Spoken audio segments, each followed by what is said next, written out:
You don't want your employees to be idle, so why would you want your robots to be idle?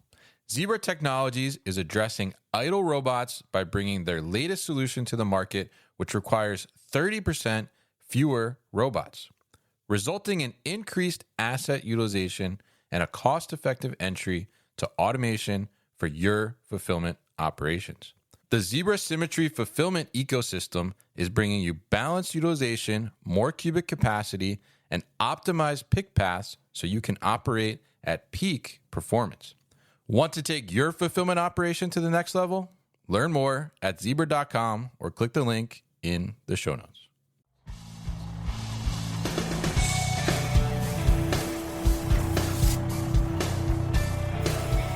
The New Warehouse Podcast, hosted by Kevin Lawton, is your source for insights and ideas from the distribution, transportation, and logistics industry. A new episode every Monday morning brings you the latest from industry experts and thought leaders. And now, here's Kevin.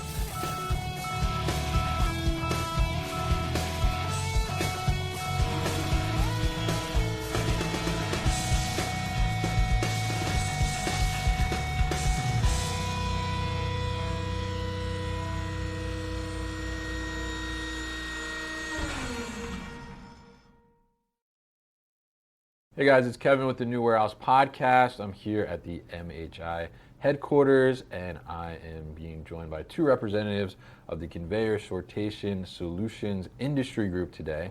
And today we're going to talk about deep freezers, and we're going to talk about some of the equipment and technology that can go into them and what's possible with those as well. So I'm going to be joined by Matt Rivenbark, and he is the VP of Sales and Marketing at Gebhardt Intralogistics, and also Steve Wilson, who's Account Executive over at Slate River Systems, also known as SRSI for short as well. So gentlemen, welcome. Thanks for joining me today. How are you? Good. Thanks for having us. Thank you. Absolutely. Happy to talk about this conversation. Cool conversation, we could say, potentially. Sorry, couldn't resist. But so why don't we kick it off a little bit. Let's get just kind of high-level definition of what a deep freeze facility is, and tell us a little bit, too, about some of the complexities in that type of facility versus a regular ambient facility. It is what it says it is, right? So it's a frozen environment, which is incredibly difficult. It's number one, staff. I mean, it's not the easiest thing to get somebody to say, hey, come work for me in my -20 freezer picking ice cream. It's just very difficult work conditions, not just for the people, but also for the equipment itself, right? You got to do a lot of upgrades to the equipment to make sure that it's working and not freezing in that temperature. So it's just an incredibly difficult thing to manage, both from a material handling equipment perspective, but also a personnel perspective. Yeah, and I think it's definitely challenging. I mean, I've been in a deep freezer before, and it is mighty cold, absolutely. And I see people working in there, and I think, obviously, kudos to them and hat tip to them that are in that environment working every day.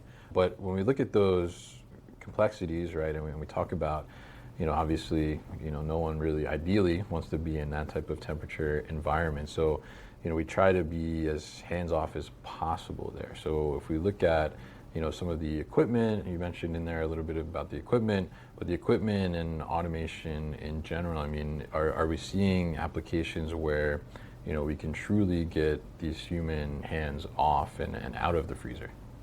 When you look at just conveyance inside, the way technology has advanced over the last, let's call it 10, 15 years, being able to go into a deep freeze, take product in from a loading dock, convey it in through some roll-up doors, a little vestibule, and then take it into a deep freezer for storage, and then use an ASRS or cranes to pick and place product and then deliver it back out to keep your workforce out of that deep freeze area is key. I mean, if you look at regulations out there right now, the workforce can't even be in a freezer 8 hours. Mm-hmm. It's just it's not legal. Mm-hmm. They're only allowed, the regulations state 15 minutes at a time, and then it's 15 minutes out, or I thought it was 45 minutes in, and 15 minutes out. Right, okay. But you're limited. I mean, you're baking in a lot of downtime, mm-hmm. just because it doesn't work well with the body to be in that type of, even if you have the best cold gear out there, you still being in that deep freezer for that period of time is just not healthy on the system. Mm-hmm. Yeah. Anything you want to add? Yeah. I mean, I would say in general, to manage that, I mean, that 45 minutes in, 15 minutes out, I mean, it's not just that you have to have downtime, but you also have to have additional staff to cover that, because basically you rotate people in and out, right? It's hard enough staffing a warehouse these days. Imagine how much more difficult that is in this environment, right? Yeah, absolutely. I mean, it adds that layer of challenging aspect to that labor piece, like you mentioned. Absolutely right. So if we look at that, and we'll talk a little bit more about the automation and the technology that you can put in there in a little bit. But I'm curious, as we look at planning out a cold storage facility, and I think it's no secret that cold storage has been in high demand too, right? Especially since the pandemic, and a lot more online grocery has been going on, and things of that nature. So, what are some of the crucial elements when you're planning out those facilities to have that balance, for the labor on one point, and then also from an equipment perspective, what are some of those crucial elements to really plan out a facility the right way? So yeah, I mean, in general, probably the most important thing is just planning your material flow, right? Making sure that you're tracking inventory in from the dock and through your different areas of the system, because it's not like a cold storage facility is all freezer. I mean, typically there's, the dock area is going to be chilled. Your freezer area is going to be freezer. You can have different temperature zones within that. Like you can have 0 degrees, -10, -20 for things like ice cream. So it's making sure you plan your material flow in a way that makes sense from your temperature zones, and crossing between those zones is absolutely critical. And you also have to understand the equipment type, because as you have different zones, you have different temperature areas, there's different pieces of MHE equipment that work in different environments and don't work in others. If you look at AMR technology, it's a great technology, it works great in ambient. You can't use those in freezers. It just does not work. That technology is not there yet. So you have to understand how that setup is in order to plan the technology and actually plan your warehouse out properly. Right, and following along with that, I think density is a huge thing to consider when you're doing a cold store. Obviously, if you have a lot of unused space that's just there, you have to pay to cool that, right? And so making sure your product is as dense as possible, that's why ASRS a lot of times make a lot of sense in the freezer, because you're going to be way more dense than you would be in a traditional, conventional type of warehouse. So, not only does that give you less space to cool, but in general, when you have less space, the stuff stays cooler anyway. There's more air around it, right? So it's a better solution. Yeah, absolutely. And I think that density makes a lot of sense there, because like you said, if you have empty space, like in ambient, it's just like, well, it's just space there, right? But in this, you're paying so much more to keep that space cold and just keep it cold air, basically. And then if it's not being utilized, right? So I think in that regard, when we look at cold storage, one of the top factors, right, is kind of the energy costs around it, right? 100%. To keep these things cold, it takes a lot of energy to be able to do that, right? We know when our parents tell us not to leave the refrigerator open, right? Imagine that, extrapolate it how many times, right? Exactly. The two most expensive things they have in a cold storage warehouse are the people and the energy to cool. Yeah, absolutely. So those are two biggest expenses. Definitely. So tell us a little bit about, how do you go about keeping that energy cost to a minimum? I mean, it's a necessary thing, that cost, because you have to keep it cold, right? But how do you start to minimize that cost factor? Right. So I would say, number one, the density. Number two is making sure your transition between temperature zones is as airtight as possible. So a lot of times they use what they call like vestibule doors. So basically the product is loaded onto a conveyor, it comes up to the door opens, the product is conveyed into that vestibule. It then closes the door to the chilled space, and then it opens the door to the freezer and then pushes the pallet in there. So you're creating that buffer zone to make sure that you're losing as little of that cold environment into the chilled environment as you can. It also helps reduce some of the condensation that you find inside some of the facilities, and that condensation plays a part with the MHE equipment that you have in there. So the more you can reduce that, the better your equipment is going to function. 100%, man. Like with any electronics, the wetter it gets, the worse it functions. So, yeah, absolutely. So I guess on that point there on the equipment as well, right? Because you mentioned earlier that AMRs can't function yet in a freezer type solution, right? That technology is not quite there. So tell us a little bit about, from that planning aspect, when you start to think about the equipment, I mean, how do you understand, I mean, is the equipment at a different level, which adds additional cost to be able to function and last long term too as well in that type of extreme environment? So sometimes with the conveyor, for example, you have different types of conveyor that can work in deep freezer, and they can't. They can just work in ambient.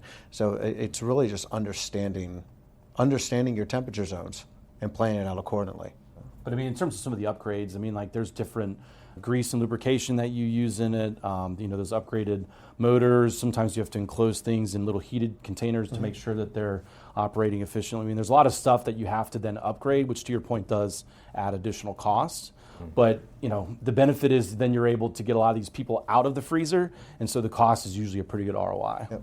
Interesting. Okay, so there's that kind of trade-off and balance. Sure. In a sense. Like with anything, right? I mean, Yeah. So if you're a project manager, for example, and you're looking at your cold storage facility, or whether it's a new cold storage facility, and you're considering kind of conveyor technology and equipment overall, I mean, what type of factors should they be weighing? What should they be looking at? Not just the price at the end of the day, right? But like you said, those trade-offs as well.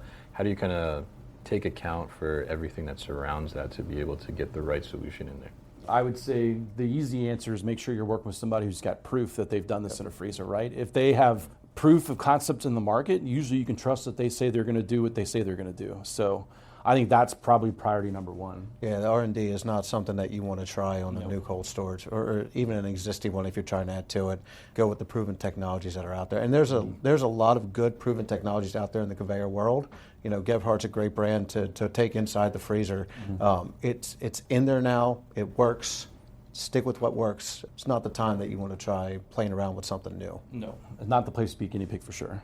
Yeah, absolutely. And I think that makes a ton of sense there. I mean, so on that front, I mean, from a conveyor perspective, I mean, you mentioned Gebhardt as an example, but are there actual differences in the technology that surrounds that conveyor in the freezer, or are they pretty much the same? What's kind of differentiating? I mean, there? a lot of it's the same, but again, it's these little modest upgrades that they do, like changing out the lubrication for greases that don't freeze at certain temperatures, or upgrading the gearboxes, or putting these things, in heated enclosures to make sure that they operate. I mean, that's really what the difference is between your typical conveyor, because otherwise, the rollers, and a lot of it is more or less the same, right? It's just these little small upgrades that let it work in that environment long term. There's a lot of different conveyor companies out there that do very well as far as conveyors as an overall concept and a function. And technically, they're very similar. But when you're going into cold storage, when you're going into the freezer, it's very important that you're working with a company, you're working with a provider that's giving you a solution, that's spent the time and the engineering resources to put the quality pieces in place. The lubricant, I mean, there's different types of Loctite that you can put on different components, or different screws and bolts, right? That makes a difference. Some of that doesn't work in a freezer, and some does. But there's companies that spend the time, resources, and money to make sure they're using things just to that level of detail, and others that, I'm not going to say that they don't want to, but they just don't have that experience. So it's just making sure you're partnering with those right folks. That's 100% the truth. Yeah, interesting, and I think that's great advice there, and those little kind of details and nuances, in a sense, I mean, can make a big difference. I'm Absolutely. Sure, right? Let's talk a little bit about maybe maintenance in that regard there. If we look at a conveyor that's in an ambient setting, obviously there's maintenance that needs to go on there, but how does that differentiate when you're in a more extreme environment like a freezer? I would say it's way less fun to maintain equipment in a freezer as it is to install, right? So there's a lot of trade-offs there, but in general, I mean, it's the same type of work. It's just sometimes a little more frequent inside it can be. It can be. The other problem is a lot of times these maintenance guys are wearing heavy-duty coats and gloves and things like that. So it's just not as easy to be dexterous with your hands and do stuff that you need to do in order to fix things. I mean, it's just, think of trying to do something in an ambient environment and then doing it at -20. And for those of you who haven't been in -20 before, I mean, it's so cold your eyelids start to freeze over and your nose starts to freeze. I mean, it's not a fun environment to be in long term, especially if you're in there wearing some kind of suit trying to fix something in a very tight space. I mean, that's I'm definitely glad I'm in the sales side and not in the maintenance side of these things, because that does not sound fun to me. I actually came from that world working inside those coolers and freezers prior to coming onto the sales side. And I will tell you, it gets to a point where you can't move your fingers. And just to be clear, when you talk about doing maintenance and any type of repair, whether it's minor, major, whether it's just a PM, you're not bringing that room up to temperature in order to do it. You have to do all that work inside of a freezer. and it becomes very difficult. There's a lot of applications out there where you even try to tell them make sure you run all your control panels outside and run it through the wall, and it's an added cost. Yeah. I've been to plenty of sites where the control panels are inside the freezer. The HMI screens are inside the freezer, and they do it because of cost. Right. Yeah. But how horrible is it to have to go inside of a freezer to operate something on an HMI screen? It's pretty horrible. Yeah. I mean, it really is. Yeah. When, yes, it would have taken a little bit more money to run it through a wall and keep it in a cooler dock or an ambient area. But at the end of the day, it makes life a lot easier. So it's just, again, it all goes back to that partnership with the right people that understand the environment. Yeah, you got to have experience with that, right? I mean, like at my previous company, we built a project where we actually had to put a label applicator inside of like a little box, a little heated box, to make sure that it could operate. Because again, at minus 20, stuff just doesn't work, right? Little small things like applying a label, but the moment it hits that freezer, it then basically freezes the label, so it doesn't stick to it anymore. So there's a lot of things like that where if you're not experienced, you don't have that field knowledge to know when to do these types of things. I mean, it's absolutely critical.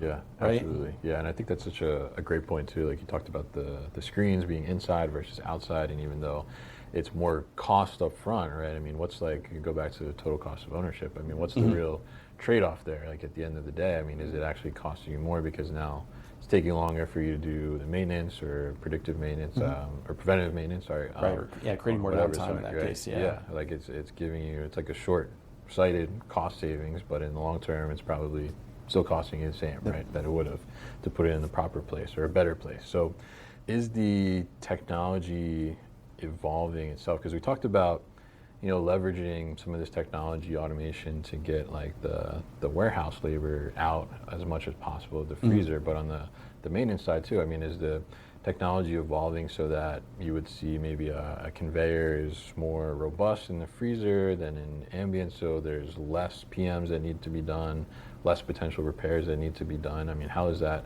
kind of evolving and developing? Well, I guess as a conveyor manufacturer, what I can say is that Gebhardt maintains a high level of quality no matter if it's ambient, freezer, or chilled. I don't think there's anything we do specifically to upgrade the quality per se of the conveyor solutions. Again, we just kind of add these little upgrades that make the technology work in the freezer. I'll add by saying, you're seeing a lot of innovation in the predictive maintenance part of this field. And I think that is going to help us do little micro PMs, little smaller PMs, so you're not having these big catastrophic failures. So you're not having to go in there for long periods of time and fix big things, but more or less, you're outside of this, you've got your little tablet or maintenance screen or whatever that's showing you, what I need to fix on what day and when, right? Based on the number of cycles, or, if that diode or anything is showing some kind of higher temperature or lower temperature or something that's not normal. So you're using these kind of analytic tools to make sure that we're maintaining stuff better, which I guess would theoretically keep you from having to do larger fixes for longer periods of time in the freezer. We'll be back after a quick break. Should I be excited or afraid of AI? The answer is yes, it's both. Things are going to look so different in the next couple years. You will not be ready for the disruptions that are going to come. I'm Jeff Nielsen, host of Digital Disruption, the go-to podcast for technology leaders. Our generation's conflict, I think, is going to be emotional, not economic. The companies that are going to win are the ones that have a couple of characteristics. Stay ahead of the curve with Digital Disruption, available now on your favorite podcast platform. Yeah, I think the way reporting has come, just with MHE in general, you always have reporting on your inventory levels, your order pulls, your replenishments, all the stuff tied to the actual process. The way technology has advanced with reporting just from an MHE standpoint, like you said, seeing the sensors, the cameras, like you can dial into cameras now, right, inside of a system. You can see the read rates. You can see all this data and use that along with your PM schedule to, you may be doing, like you said, you may be doing more PMs or more predictive maintenance, but that little amount of time that you're going into the freezer to fix a sensor here or a camera here or whatever it is, the less likely you are going to be spending hours in there because something went down because you had a catastrophic failure. At the end of the day, equipment is equipment. It's going to be built, depending on the OEM, it may be a higher quality just like Gebhardt, like I said, very high quality, but it is a piece of MHE, and there's always that opportunity for failure, but you need to decrease that risk. And by having more of these analytical tools out there, you can circumvent that and be more, not predictive, but you can be more proactive instead of reactive. Right, and I'll add that on top of that, that reporting allows you to troubleshoot more from outside the freezer. Correct, yeah. So you're not having to go in to figure out, hey, it looks like that sensor's bad or something. You can see that from the outside. And some of the stuff you can even correct remotely nowadays, because you can dial into those things and make adjustments. Yep. Yeah, I think that's great. I mean, I think because, we kind of been talking here, I guess the theme has been, how do we keep people out of the freezer in a sense, right? And I think, the number one thing. Those types of things I think make a huge difference too as well. And I think it makes sense, to take almost those little small bites out of the maintenance, right? So you don't have to have a huge thing to take care of at once. Yep. So we talked a lot about the conveyor side here, right? And you mentioned, loading a pallet on the conveyor, going through the vestibule, and then to the conveyor on the other side in the freezer. And then from there, we could either do some type of crane or shuttle technology, right? So talk to us a little bit about the differences there and what would be the reason to use a crane versus a shuttle, and what are some of the advantages or disadvantages of both? Well, it's a good conversation for us because I'm a crane guy and you're a shuttle guy. So, Correct. We'll go at it. Yeah. Let's keep it clean here, fellas. It's okay. We're also partners as well. But I would say at a high level, I think that crane solutions are, a lot of times when you're building really tall, the crane solution may make more sense. And I think the shuttles are really the way of the future here in general. I think the whole pallet space is kind of moving that way. But in general, if you're building to a very tall space, which is important in cold storage because for people who know it, it's the most expensive square footage in the industry. So making sure you're creating a very dense footprint is absolutely critical. Like for instance, if you're doing a project at 40 foot, I can probably fit at 120 foot the same storage in a third of the footprint, right? So at that point, I'm building a third of the footprint. Yeah, that footprint may be a little more expensive, but usually that cost savings can pay for almost the entire project. Like it's crazy how much it adds up and how you can condense that down. And I would say that the taller the better for a crane. Anything lower or traditional clear height, I think lends itself more towards your type of solution. Yeah, I think the pallet shell technology, when you have a lower ceiling, you're a 30-foot, 40-foot clear, pallet shell a lot of time makes a lot of sense. Even when you're doing, a real tall building, 150-foot clear building, sometimes a crane makes sense, sometimes pallet shell makes sense. It's really the data that determines it. And that's the one thing that I think everyone needs to really understand is data needs to drive the decision, not your gut feeling, not someone's, not my affinity for a pallet shuttle, not Matt's affinity for a crane. It's what does the data tell us about the product you're putting in and your rates to get it out. Like, let that data dictate, because there's times I've been asked to quote a pallet shuttle, and it's like, the data says it needs to be a crane, because a crane makes more sense in this application, and we just need to make sure the data drives that. But when you look at the pallet shuttle, what's really, and I go into what I like great about the pallet shuttle system. For us, we call it the raft. That's our system. But what we like about it is it's very flexible with the amount of robots, and if you have peak seasons and dry seasons, you can simply just add robots. And adding those robots helps you get that throughput. Now you're always going to have a limitation at some point, whether it's an automatic wrapper, maybe you've only got one in-feed conveyor, one out-feed conveyor. You're gonna have some limitation in there at some point, so you can only drive to a certain point, right? So you got to make sure you build out for your future, your 3YP or 5YP or whatever your goal is. But there's a lot of flexibility with the pallet shuttle that you really don't get with the crane. You're only going to get what you're going to get when you put it in. That's true. As a guy who technically has both solutions, I 100% agree with that. And that kind of generates another buzzword we're talking about, which is right sizing, right? And having the autonomous robot type of solution, you're really able to build exactly how much storage you need, and then put exactly how much throughput you need by putting the number of bots you need into the solution. So you're really able to balance both of those constraints, which is really what drives automation, right? What's your balance to storage and throughput, and then what's your box you're putting it in? And so that's kind of how we look at that and decide, hey, is this a crane solution or is it a shuttle solution? Yep, exactly. Interesting, yeah, and I think that's very interesting to hear there. And I know some of these cold storage facilities are getting very, very tall, right? So, so I'm curious, like, what's the tallest you've seen so far? Man, they're probably about 130 foot, I think, is the kind of some of the ones that Preferred Freezer did back in the day. Yeah, I've seen a few out there now at 150 foot. Yeah. Yeah, they're being I would say the majority of them are at least 100 foot plus. At least, yeah. Because because some you are need to going, go vertical. Yeah, 100%. Because again, that cost savings in the construction is really what generates the ROI for the project. Because a crane or a shuttle is not too much faster than a forklift driver, right? So you're not really going to get a huge gain. I mean, if you're talking a $15, $20 million project, you're not going to bridge that ROI gap with just people, right? The construction cost is exponentially cheaper when you do it automated versus non-automated.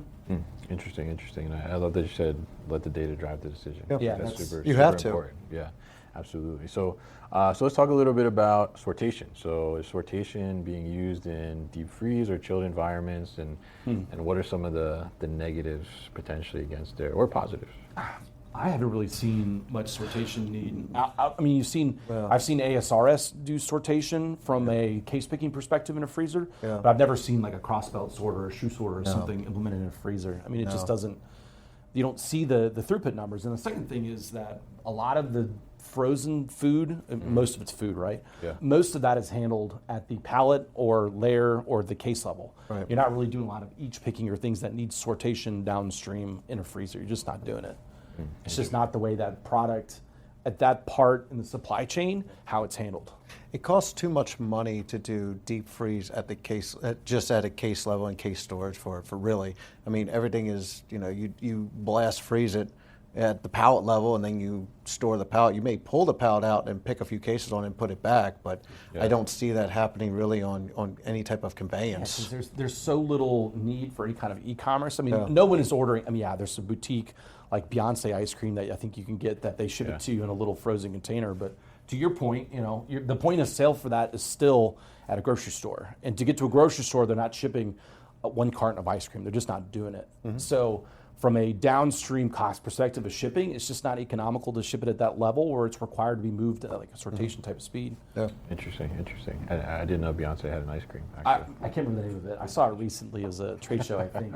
Where they're Probably called the Kardashian or something. Yeah, it's some super expensive posh ice cream out of California that they're, probably the shipping cost of it is more than the actual product itself. So, so very interesting stuff with you guys here, and to learn about the deep freeze side of things and the equipment that's going on there. I think that's like very, very important to understand. Not only how can we leverage that equipment to take the human element out of that extreme environment, like we talked about, but then also how do you maintain that, and how do you go about setting it up so you can be successful and take advantage of all the space you had, like you said, utilizing that and minimize those energy costs overall. So really appreciate you both joining me here today for this discussion. People want to learn more about the CSS Industry Group. We'll put that information in the show notes, and we will also put links so you can connect with Matt and Steve here as well. So thank you both again.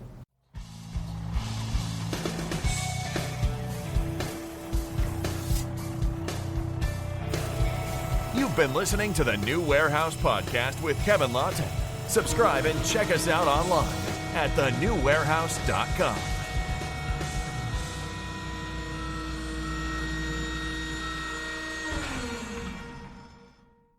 Enjoyed this episode? Make sure you are subscribed to the podcast, and for more content from the New Warehouse, find us on LinkedIn and YouTube. Links to subscribe can be found in the show notes, and for everything The New Warehouse, head to thenewwarehouse.com.